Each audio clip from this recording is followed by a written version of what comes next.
কয়েকদিন আগেও ভাবা হয়েছিল ভিনিসিউস জুনিয়রের সঙ্গে চুক্তি নবায়নে মরিয়া রিয়াল মাদ্রিদ। শুধু মাঠের খেলাতেই নয়, ব্যবসায়িক দিক থেকেও ব্রাজিলিয়ান তারকা রিয়ালের জন্য যেন সোনার ডিম পাড়া রাজহাঁস।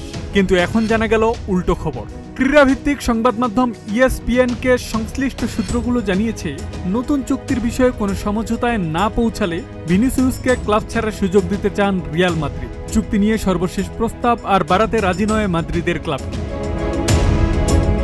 স্প্যানিশ সংবাদ মাধ্যম মার্কা জানিয়েছে, ভিনিসিয়াসের প্রতিনিধিদের রিয়াল মাদ্রিদ ইতিমধ্যে জানিয়ে দিয়েছে তাদের দেওয়া সর্বশেষ প্রস্তাবই চূড়ান্ত। নতুন করে আর কোনো আলোচনায় বসবে না ক্লাবটি। ব্রাজিলিয়ান উইঙ্গার প্রস্তাব গ্রহণ করলে চুক্তির মেয়াদ বাড়ানো হবে, তা না করলে চলতি গ্রীষ্মকালীন দলবদলেই তার ক্লাব ছাড়ার পথ সহজ করে দেবে ক্লাবটি। ভিনিসিয়াস চুক্তির শেষ বছরে যেন পা না দেন এবং পরে বিনামূল্যে ক্লাব ছাড়ার সুযোগ না পান, সেই উদ্দেশ্যেই এই কঠোর সিদ্ধান্ত। মাদ্রিদ থেকে ভেসে আসা এই খবরে নিশ্চয়ই খুশি হবে ইংলিশ প্রিমিয়ার লিগের দল আর্সেনাল। ভিনিসিউসকে কিনতে ক্লাবটি ইতিমধ্যে আগ্রহ দেখিয়েছে।